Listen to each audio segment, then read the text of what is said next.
Hello बच्चों, कैसे हैं आप सब। आज की जो ये वीडियो है, आज की वीडियो में आप देख ही रहे होंगे बोर्ड पर क्या लिखा हुआ है, सेंट्रीपिटल एक्सेलरेशन। कल की वीडियो में हमने पढ़ा था कि basic term of circular motion, जिसमें एंगुलर डिस्प्लेसमेंट था, एंगुलर वेलोसिटी थी। आज आ चुका है वेलोसिटी से आगे का टॉपिक सेंट्रीपिटल एक्सेलरेशन, जो कि बहुत इंपॉर्टेंट है। सेंट्रीपिटल एक्सेलरेशन और सेंट्रीपिटल फोर्स। आज की वीडियो में खासकर ध्यान रखने वाली चीज क्या है, वेक्टर का एक कॉन्सेप्ट को हम यूज करेंगे, जो था ट्रायंगुलर लॉ ऑफ वेक्टर। अगर नहीं पता है सो मैं डिस्कस करूंगा अभी, और फिर भी आपको कोई प्रॉब्लम आती है मुझसे डिस्कस करना, या फिर आप उस वीडियो को देख लेना। कॉन्सेप्ट को समझना है तो आपको सेंट्रीपिटल एक्सेलरेशन काफी हद तक समझ में आ जाएगा। सेंट्रीपिटल एक्सेलरेशन होता क्या है, ध्यान से समझने की बातें हैं। टेक्निकल टर्म्स को अपने पास रख के चलना। जैसे सपोज करो सेंट्रीपिटल एक्सेलरेशन जो आता है वो सर्कुलर मोशन में ही आता है। पहले तो ये बात है, सेंट्रीपिटल एक्सेलरेशन की जो फॉर्मेशन होती है वो सर्कुलर मोशन में ही होती है। जब कोई ऑब्जेक्ट सर्कुलर मोशन में यूनिफॉर्म सर्कुलर मोशन करता है, यूनिफॉर्म सर्कुलर मोशन जब कोई ऑब्जेक्ट करता है तो यूनिफॉर्म सर्कुलर मोशन बोला है। पहला टेक्निकल वर्ड मैंने जो यूज किया है यहां पर, that is uniform circular motion. Uniform circular motion का सिंपल मीनिंग ये होता है कि यहाँ पर उसकी स्पीड जो है वो कांस्टेंट हो जाएगी। कल की वीडियो में मैंने पहले ही बोल दिया था, वेलोसिटी कांस्टेंट नहीं होती है, स्पीड कांस्टेंट हो जाएगी। अब सोच के देखने वाली बात है, दिमाग पर जोर डालने वाली बात है कि सेंट्रीपिटल एक्सेलरेशन की बातें कर रहे हैं, और एक्सेलरेशन का मतलब होता है चेंज इन स्पीड और चेंज इन वेलोसिटी। भाई जब वेलोसिटी में चेंज होता है या स्पीड में चेंज होता है तो एक्सेलरेशन बन जाता है। अब हम कह रहे हैं कि हमारा पहला पॉइंट ही ये आएगा कि when an object move in a circular path with uniform speed और यूनिफॉर्म वेलोसिटी से जब कोई ऑब्जेक्ट मूव करता है तो उसकी वेलोसिटी चेंज हो जाती है। उसकी वेलोसिटी या स्पीड जो है वो चेंज हो जाती है। अब स्पीड को तो एक तरफ रख दो, स्पीड तो स्केलर अमाउंट है। वैसे भी कल की बातें हमने की थी कि इसमें डायरेक्शन फिक्स नहीं होती। तो बच्चों ध्यान से समझने की बात यहीं पे आती है कि मैंने बोला है डायरेक्शन फिक्स नहीं होती, और मोशन है सर्कुलर मोशन, और वो भी कैसा है, यूनिफॉर्म। तो मेरी बात को समझिएगा, छोटी छोटी बातें हैं, प्लीज उन पे गौर करिएगा, तभी ये टॉपिक आपको बहुत अच्छे से समझ में आएगा। बहुत छोटी सी वीडियो ये होने वाली है। सपोज करो कोई ऑब्जेक्ट सर्कुलर पाथ पर मोशन कर रहा है, और यहाँ पर उसकी वेलोसिटी जो है v1, यहाँ पर उसकी वेलोसिटी जो है v2, और ये दोनों वेलोसिटी जो है इनका जो मैग्नीट्यूड है, मीन्स इनका जो वेक्टर मैग्नीट्यूड है वो जर्नली आपको देखने को मिलेगा, वो जस्ट सेम है। मीन्स ये भी 5 मीटर पर सेकेंड है और ये भी 5 मीटर पर सेकेंड ही है। मीन्स दोनों की जो मैग्नीट्यूड अमाउंट है वो तो सेम है, बट जैसे कि कल हमने डिस्कस किया था, सर्कुलर मोशन में ये कांस्टेंट हो सकती है, स्पीड जो है वो कांस्टेंट हो सकती है, मैग्नीट्यूड इसका सेम हो सकता है, बट वेलोसिटी कभी भी सेम नहीं होगी। और एक्सेलरेशन जो फॉर्म होती है बच्चों, ये शायद कुछ बच्चों के लिए एक नई बात हो सकती है, जो बच्चों ने बेसिक्स को स्ट्रांगली नहीं पढ़ा होगा। एक्सेलरेशन जो प्रोड्यूस होता है वो या तो change in magnitude of velocity हो सकता है, change in magnitude of velocity.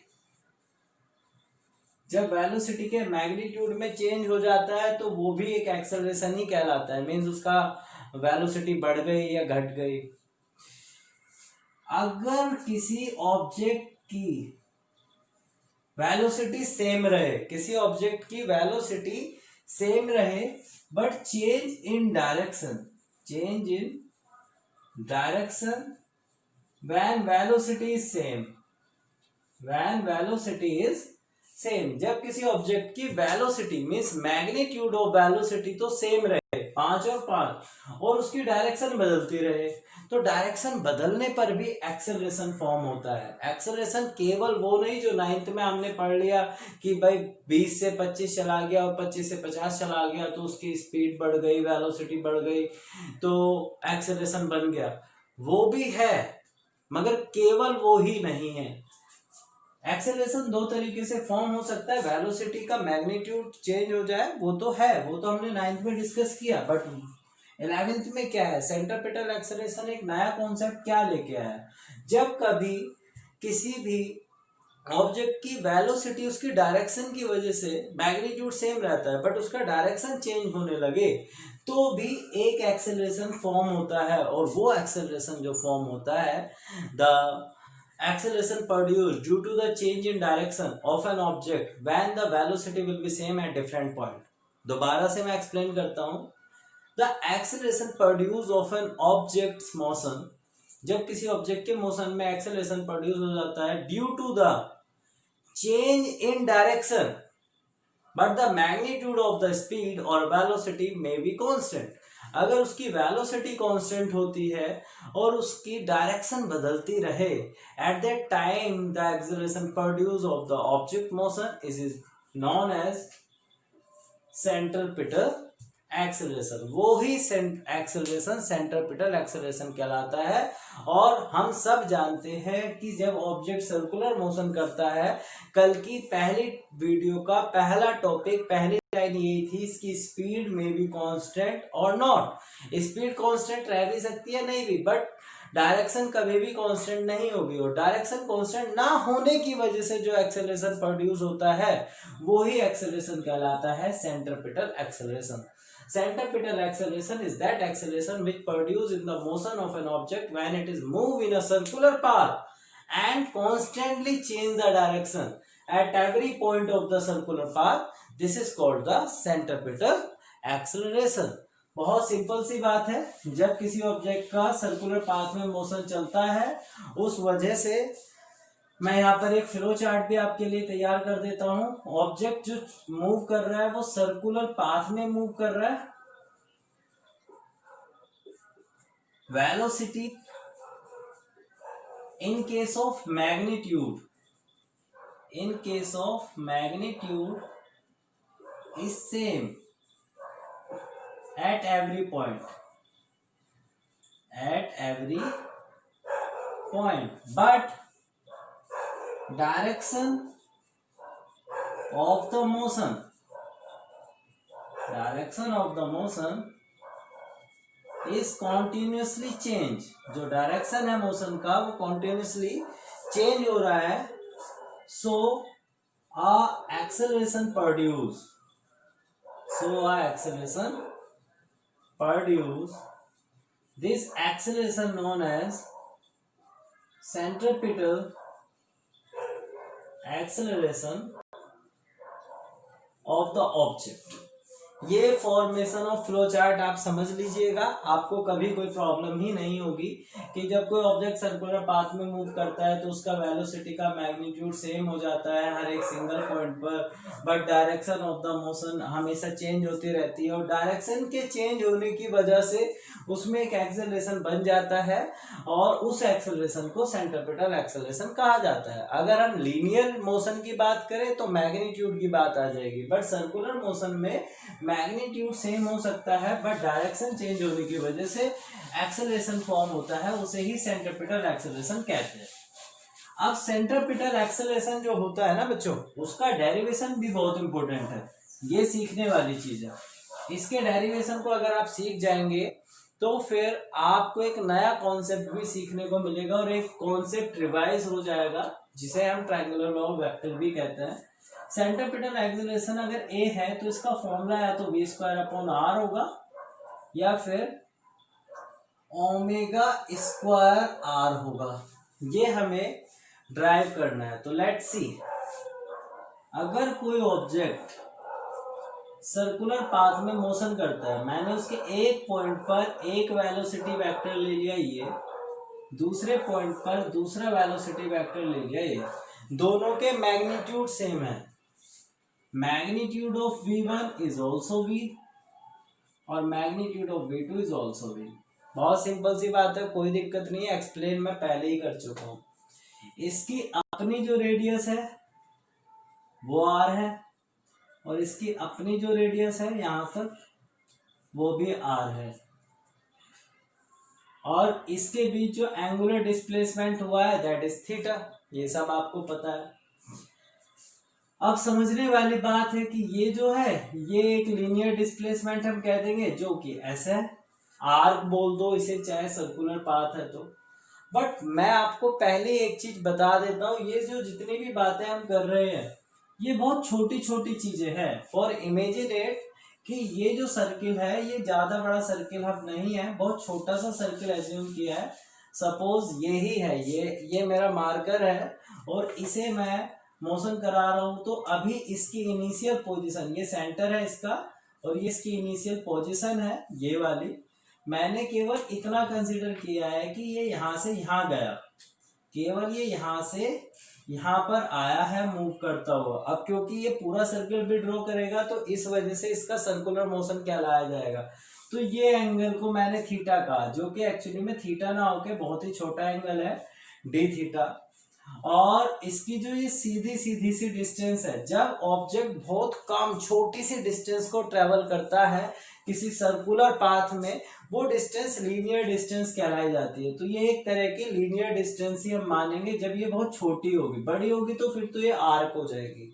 और फिर यही चीजें आपको माइंड में रखनी है। अब मैं आपको समझाता हूँ कि इसका डेरिवेशन होता कैसे है। अगर बातें समझ में ना आए तो वीडियो को रिपीट करके जरूर देखना, मुझसे पर्सनली कांटेक्ट करना, सारी बातें क्लियर हो जाएंगी। फिर भी ध्यान से देखते जाइए। अब क्या है कि यहाँ पर ये सारी कंपोजिशन हमने सेट कर ली है। एक ऑब्जेक्ट का मोशन लिया, ए पॉइंट पर हमने ये देखा, बी पॉइंट पर उसकी वेलोसिटी देखी, उसका मैग्नीट्यूड दोनों पॉइंट पर सेम आ रहा है जो कि v है।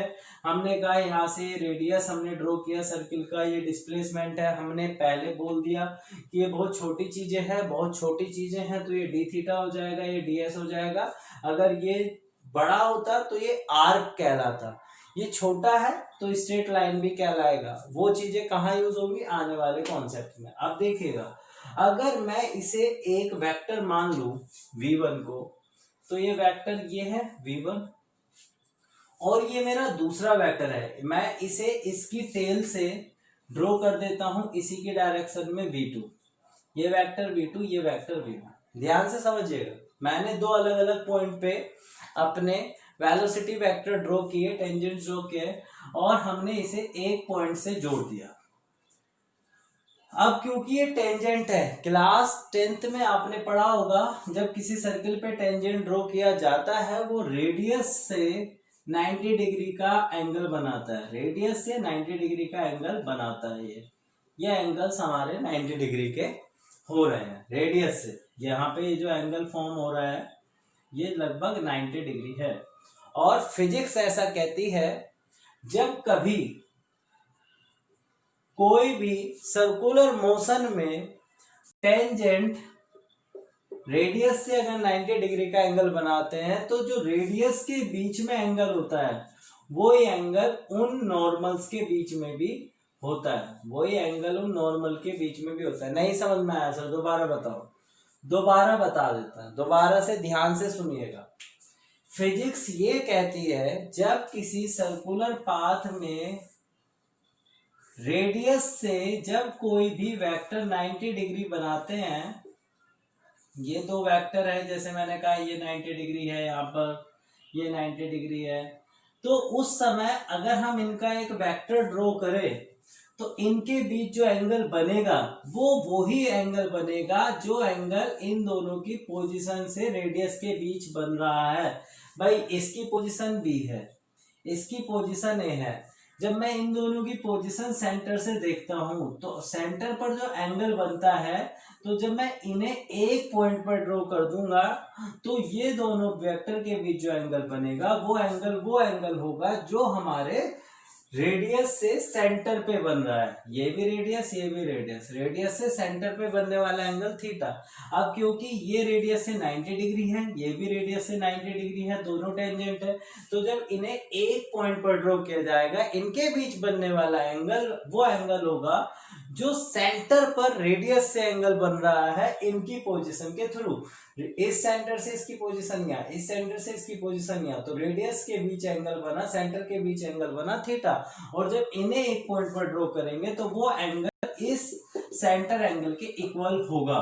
तो एक कॉन्सेप्ट तो यह है बच्चों, एक कॉन्सेप्ट तो यह है, इसे सीखो, इससे डरो मत। पहली बार आप पढ़ रहे हैं, पहली बार आप सीख रहे हैं, कोई बहुत बड़ी चीज नहीं है। जब किन्हीं सर्कुलर मोशन में मोशन करते हुए दो चीज पोजीशन ऑफ वेक्टर्स को एक पॉइंट पर ड्रॉ किया जाता है, उनके बीच बनने वाला एंगल सेंटर पे बनने वाले एंगल के बराबर होता है, क्योंकि वो वेक्टर रेडियस से नॉर्मली ड्रॉ होते हैं। और जो वेक्टर रेडियस से सर्कुलर मोशन में रेडियस से नॉर्मली ड्रॉ होते हैं, उनके बीच उतना ही एंगल बनता है जो एंगल सेंटर पे फॉर्म होता है। पहली चीज, अब हमने ये देख लिया। अब हमारे पास दो वेक्टर आ गए, वेक्टर v1 वेक्टर v2। मैंने बोला था आज की वीडियो में ट्रायंगुलर लॉ ऑफ वेक्टर का यूज करेंगे। ध्यान से देखो, मैंने एक तीसरा वेक्टर ड्रॉ किया यहां से इस डायरेक्शन में। ये मैंने पहले कह दिया बहुत छोटा सा मोशन है, बहुत छोटा सा मोशन है, ज्यादा बड़ा ये मोशन नहीं है। इस वेक्टर को हम कह देते हैं डीवी वेक्टर, डिफरेंशियल वेक्टर, बहुत छोटा सा वेक्टर है। अब ट्रायंगुलर लॉ ऑफ वेक्टर अगर आप पढ़े होंगे तो ट्रायंगुलर लॉ ऑफ वेक्टर हमें ये कहता है कि पहले वेक्टर को हम उसी की डायरेक्शन में ड्रॉ कर देते हैं, दूसरे वेक्टर को उसकी टेल से ड्रॉ कर देते हैं, तो फिर पहले वेक्टर की टेल और दूसरे वेक्टर के हेड को मिलाने वाला वेक्टर उन दोनों वेक्टर के रिजल्टेंट के बराबर होता है। अगर ये वेक्टर ए है और ये वेक्टर बी है तो vector R is equals to हो जाएगा vector A plus vector B. ये ट्रायंगुलर लॉ ऑफ वेक्टर है, चैप्टर नंबर 3 में। अगर नहीं पढ़ा है तो आप प्लीज पढ़ लीजिएगा। तो इस लॉ को हम यहाँ पर फॉलो अप करते हैं। देखिए, ये इनिशियल पोजीशन है, यहां से पहला वेक्टर, फिर पहले वेक्टर के हेड से दूसरा वेक्टर ड्रॉ हुआ, और पहले वेक्टर की टेल और दूसरे वेक्टर के हेड को रिप्रेजेंट कर रहा है ये रिजल्टेंट। रिजल्टेंट यहाँ पर क्या है v2, ये वेक्टर कितना है v1 और ये है dv। तो by the concept of triangular law, इस वाले ट्रायंगल में अगर हम देखें तो देखिएगा आप v1 plus dv is equals to resultant of the vector v2। ये दोनों वेक्टर है, तो ध्यान से देखिए। तो यहां पर जो हमारा dv है वो जनरली ये जो रिजल्टेंट वेक्टर है dv, ये v2 माइनस v1 के इक्वल हो जाएगा, v2 माइनस v1 के इक्वल हो जाएगा। दोबारा से समझ लो, अगर ये इनिशियल पोजीशन है तो ये फर्स्ट वेक्टर है, फिर फर्स्ट वेक्टर के हेड से दूसरा वेक्टर ड्रॉ किया गया, और फिर ट्रायंगुलर लॉ के अकॉर्डिंगली जब उन्हीं के डायरेक्शन में वेक्टर को ड्रॉ करते हैं तो पहले वेक्टर की टेल से जब दूसरे वेक्टर के हेड को मिलाया जाता है वो रिजल्टेंट शो करता है। ये रिजल्टेंट इन दोनों के सम के बराबर होता है। तो v1 plus d is equals to v2, क्योंकि v2 यहाँ पर रिजल्टेंट शो है तो यहाँ से dv की वैल्यू ऐसे आ जाती है। यहाँ तक मुझे लगता है कोई ज्यादा दिक्कत नहीं है। फोकस्ड ऑन द वीडियो पर टोटली फोकस करोगे तो कोई प्रॉब्लम ही नहीं होगी। कैसे आएगा सर सेंट्रीपिटल एक्सेलरेशन, सब आ जाएगा, देखिएगा अभी जल्दी से। एक आपको ट्रायंगल समझ में आया, अब यहाँ पर दूसरे ट्रायंगल को समझने की कोशिश कीजिए। दूसरा ट्रायंगल बनेगा सेंटर से, ये हमारी एक रेडियस है, ये हमारी एक रेडियस है। अगर ये बहुत छोटी डिस्टेंस है, ये अगर बहुत छोटी सी डिस्टेंस है तो बहुत छोटे से एंगल पर बनने वाली छोटी डिस्टेंस एक स्ट्रेट लाइन को रिप्रेजेंट करती है, एक स्ट्रेट लाइन को। पैरेलैक्स मेथड में मैंने आपको पढ़ाया था, अगर पैरेलैक्स मेथड की वीडियो देखोगे, जितना छोटा एंगल फॉर्म होगा फाइनली उन दोनों के बीच की जो डिस्टेंस होगी वो स्ट्रेट लाइन रिप्रेजेंट करेगी। तो यहाँ पर ये जो आपको बड़ा सा सर्किल दिखाई दे रहा है, ये केवल एज्यूम किया है हमने, बड़ा ड्रॉ कर लिया, बट ये बहुत छोटी सी पाथ है, तो यहाँ से यहाँ तक की जो डिस्टेंस है वो जस्ट ds है। ये d थीटा ही एंगल बन रहा है और ये एंगल सेम है। अब देखने वाली बात क्या है, देखो बच्चों, एक बार इसे देखते हैं हम यहाँ पर फिर से। ये सर्कुलर मोशन में आपको समझ में आ गया। यहाँ पर ये हमारा फर्स्ट वेलोसिटी वेक्टर है v1, ये हमारा दूसरा वेलोसिटी वेक्टर है v2, ये हमारी रेडियस और ये हमारी रेडियस। इसके बीच जो एंगल बन रहा है हमने पहले कह दी, मैं आपको बड़ा करके दिखा रहा हूँ एक्सपोजर में जिससे आपको समझ में आ जाए। ये डी थीटा है, छोटा एंगल है, और यहाँ पर ये जो हमारा आर्क है जिसे हमने एस कह देना है, ये ds हो जाएगा लगभग स्ट्रेट। तो फर्स्ट वेक्टर और पॉइंटर तो आपको समझ में आ ही गए थे। हम बात कर रहे थे कि जो हमारा दूसरा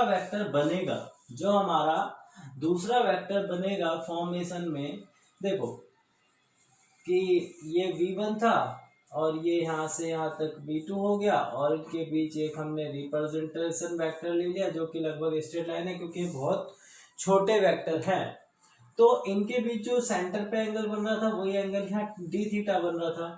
तो यहाँ से तो हमने एक रिलेशन निकाल लिया by the help of triangular law of vector कि ये फर्स्ट वेक्टर है v1 प्लस ये है dv और is equals to second vector v2 के इक्वल। तो यहाँ से dv is equals to vector जो आया था वो v2 माइनस v1 वेक्टर के जस्ट इक्वल आया था। अब हमारा जो गेम था, हम यहाँ पे रेडियस वेक्टर से एक ट्रायंगुलर फॉर्म कर रहे थे, दैट इज यहाँ पे ये रेडियस r है, ये रेडियस r है, और ये क्योंकि बहुत छोटी डिस्टेंस है तो दैट मीन्स ये हमने ds एक स्ट्रेट लाइन से रिप्रेजेंट किया। इसके बीच जो ये एंगल है ये डी थीटा हो गया। ध्यान से देखिए, यहाँ पर ये वाली साइड इस साइड के बराबर है, यहाँ पर ये वाली साइड वेक्टर v2 वाली साइड वेक्टर v1 वाली साइड की, क्योंकि इसका मैग्नीट्यूड भी v है और इसका मैग्नीट्यूड भी v है। ध्यान से समझ लो, यहाँ पर r और r बराबर, यहाँ पे v2 और v1 का मैग्नीट्यूड इक्वल है। स्टार्टिंग में कह के चले थे magnitude of the velocity just same. तो ये आइसोसेलेस ट्रायंगल फॉर्म हो रहे हैं, मींस ये वाला एंगल और ये वाला एंगल इक्वल हो जाएगा, और इस ट्रायंगल में ये वाला एंगल और ये वाला एंगल इक्वल हो जाएगा। तो अगर हम समझते हैं, समझ के चले, अगर हम मान ले d theta is equal to लगभग 20-30 डिग्री है, यहाँ पर ये हमारा कॉन्सेप्ट ये भी 30 डिग्री के जस्ट इक्वल है।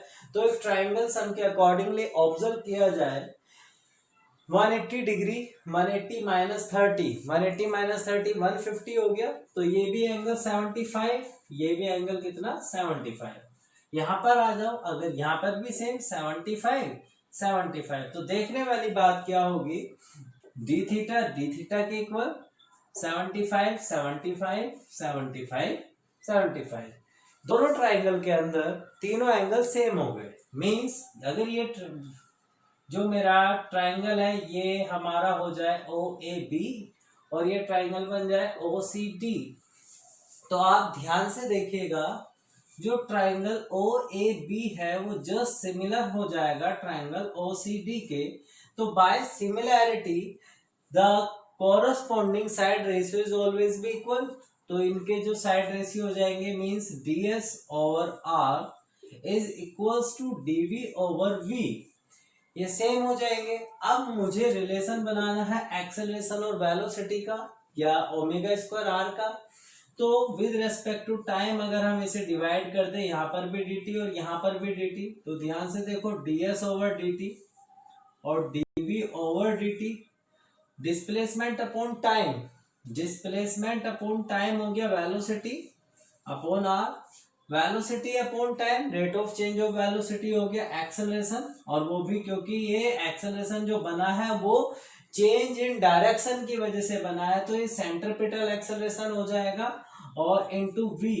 तो यहाँ से रिलेशन देखोगे तो यहाँ से आ जाएगा AC is equals to v square upon r, AC is equals to आ जाएगा v स्क्वायर अपॉन r, क्योंकि हम जानते हैं बिकॉज ऑफ दैट हमें पता है v इज इक्वल्स टू होता है r omega, then AC is equals to r square into omega square upon r से r cancel, AC is equals to क्या हो गया r ओमेगा स्क्वायर।